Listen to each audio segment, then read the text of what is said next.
Welcome back. So far we have a simple tic-tac-toe game with a little bit of logic just to initialize and to get some strings from this. So we're just going to write a quick unit test here. So we see that Android makes a couple of folders for us. One is for Android specific tests and the other one is just for any test, for unit tests. So I'm going to use that second one. You see that it has an example unit test here for us. I'm going to go ahead and rename it. So let's go ahead and do Refactor rename, or you can use your keyboard shortcut for that if you like. And I'm going to call this simply TicTacToe game test, right? So it's testing my TicTacToe game. And we'll let that do the refactor. And let's take a look here. So it says simply that it's just an example unit test. So unit test for TicTacToe. TicTacToe, and of course it'll still execute there, and we can leave that link in if we like. All right, it has imports here for JUnit, so it's using JUnit tests. So we have those, and it's giving us an example test here. So it's just simply a class of the name that we choose, and all of our test functions are just going to be annotated with @test. And we'll have things like assert equals, like you might expect if you've done any JUnit testing. It's the same thing, right? So our names are usually what we're testing here. So my first one I'm going to say is board, right? Is reset, right?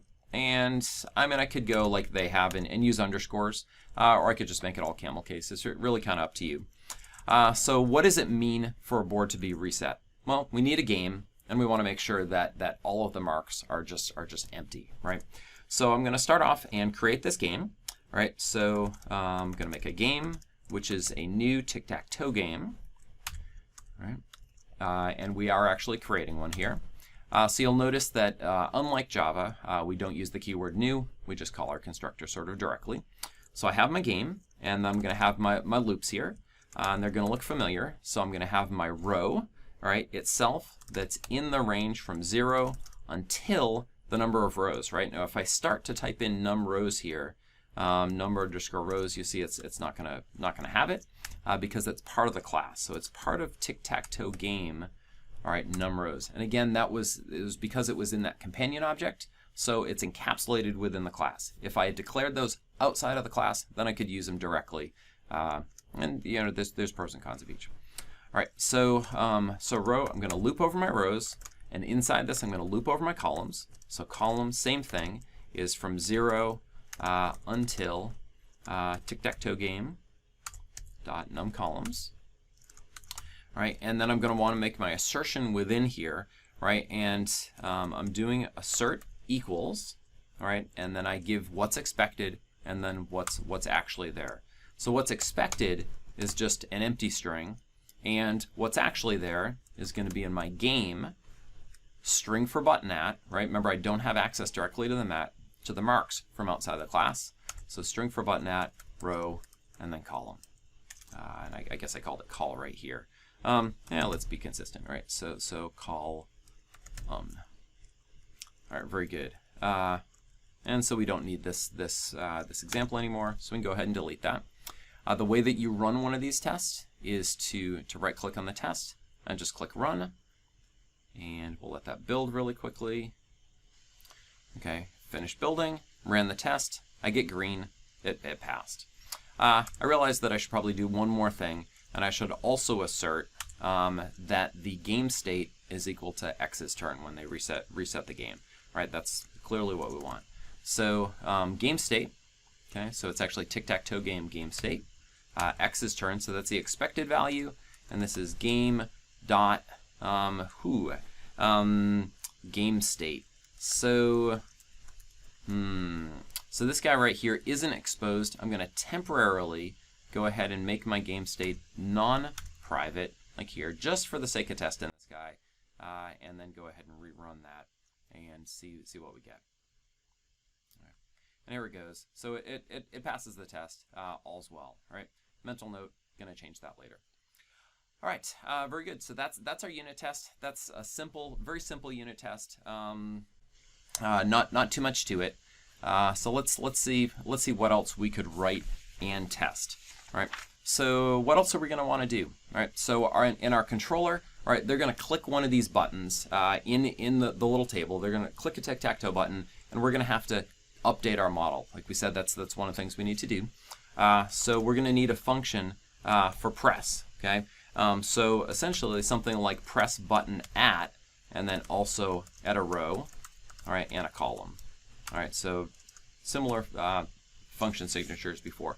And this one isn't going to return anything. It's just going to do the updates to the model, right? So not too bad. So we're going to well, what's the main thing? Well, we need to know if they click the button, who are they? Are they X's or O's? So that's going to depend on the game state, right? So if the game state itself is, all right, so if it's X's turn, all right, then we're going to want to do something, right? So we're going to want to mark that as an X. So I'm going to say board at row and column equals, well, it was an X, right? So let's go ahead and use mark X, okay, like so. And the other thing that we're going to want to do is if X actually, clicked one and it changed to an X, we're going to want to update the game state, right? So game state itself is going to be, well, it was X's turn, so now it's going to be O's turn. So let's go ahead and change it to O's turn. And a note here that we're going to want to check at that moment whether that change actually made whether it actually caused X to win the game or not. So there's a check for win function that we're going to call, and I'm going to stub that in real quick here. So I'm going to start by making a private function check for win, and that's going to return. Well, I think that maybe that'll just make a change to the game state. If they do win, I'll mark it as a to do. All right, so let's see what you got for this guy. Should be very similar, right? So if the game state is O's turn, right, then we will record in that place right there. So row, column. We'll say that that's it's going to be an O mark, right? And then game state itself is going to change back over to X's turn. And then we're also going to want to check to see if O won the game as a result of that. Okay, so pretty decent, right?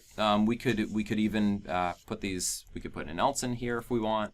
So because so only one of those two things is going to be true, so that might be a little bit better. We could probably also do some other things, right? So when they press the button, we can do some error checking. Right, so the first thing we can check to see is if that space is blank, because if there's already an X or an O there, it shouldn't do anything. So if the row is not in the range, so watch this here. So not in, right? Kind of some interesting Kotlin syntax here. So if it's not in the range from 0 until the number of rows, okay, then do nothing, right? Same thing if the column is not in 0 until the number of rows, okay, then also do nothing, right? So basically just return out of this function, don't update the game state at all. If what's there, so if board at row column, okay, is not something, so if it's not mark none, so let's go ahead and get our parentheses right here. If it's not mark none, so if there's something already there, then we'll also go ahead and return. All right. So that's our error checking, and that should help us out. All right. I'm going to go ahead and add some tests to this as well. So let's go ahead and make another one. So I'm going to test the press board. So let's go ahead and see. So we got here. And this is going to be a function. And it's really the press registers, all right, so that it does anything. All right, good. So first thing is I'm going to need a game. Feel free to copy and paste from above or just retype that. And then let's go ahead and start playing a game here. So we'll go ahead and game press button at. Let's go ahead and press a button. Let's see. So row 1, column 2. So over on the middle of the right-hand column there. So row 1, column 2, like so. And we want to assert then that what's actually there is an x, right? So I'm going to assert that there's an x at, I'm going to ask my game for the string at that location, so 1, 2, all right, like so. I could also assert, if I wanted to, that that the game state, right? So game state, let's see. So if X just played, then it should be O's turn. So we could say O's turn is my game's game state. Okay, and that'd be a pretty thorough test there for that one. Go ahead and run it just as is. See if that actually registered. And there we go. So press registered. So far so good. So let's go ahead and press another button here. So let's go ahead and now it should be O's turn. So we're going to press a button. We'll say in the bottom right hand corner. So 2 2. All right, like that. And we're going to assert that we get an O, capital O, at that location. So string for button at 2 2. And we also want to assert that it's now X's turn again. No one's won. I don't even have logic for that yet. So TicTacToe game, game state, and it should be X's turn again. So game state. All right, like so. Good. And we could test that. I actually want to do one more thing. I want to check a little bit of the error checking here. I can do that just by building it on.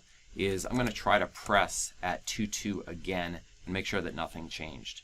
So I'm going to press a button at 2 2. So now it's X's turn again, and X says I want to take that spot. O is already there, so it shouldn't do anything. So I still want to assert here. In fact, I can grab this same one. So assert that it's still O here. Okay. All right, good. Let's go ahead and rerun. And it continues to pass the test. All right, so that's good. Good. I think that test is sufficient. I'm going to do another little bit of testing just on the out of bounds ones to make sure that those are ignored. So function, and we'll say press out of bounds. Bounds is ignored. Okay. Like so. And I'll go ahead and make myself a game that again I could have copy and pasted if I wanted to. And then let's try doing some things here. So I want to first of all assert that we start off as X's turn. Should be so it should be fine. So game state X's turn is my game's actual game state. All right, and then I'm going to press a button here. So game dot press button at, and let's do something out of range. So let's make the row be -1 and have a valid column, something like that. And I want to assert that it's still X's turn, right? That it didn't actually register that as a valid turn. Okay, so we'll go ahead and check that out, and we'll see that passes the test. So it didn't do anything with it. And we'll go ahead and do this a couple more places out of bounds here. So maybe, well, I guess what can we do? So some other ones that would be out of bounds. So let's try 0, and let's try a column in -1. We could do a row of 3 and a column of anything valid, and we could try doing a valid row but a column that's too big. And I'm just hitting those things that are just out of bounds, because remember the valid ranges are 0 to 2. So -1, -1 for a row and column, and 3, 3 are just out of bounds. And after all of them, I want to make sure that it's still X's turn. I'm going to go ahead and rerun, and we see that we still passed the test, right? Now you'll notice if I had done something like that was valid, then we can see that the unit tests are actually doing their work here, right? So it gives an assertion error saying that, hey, we expected it to be X's turn, but it was actually O's turn. Well, that's not because our code is wrong. That's because my test here is wrong. If they actually click a valid place, it does change turns. And that's not what I'm testing right here, but you understand, right? Very good. So that's a bit about unit testing and also our press method. When we come back next time, we'll write the logic for checking for a win. See you then.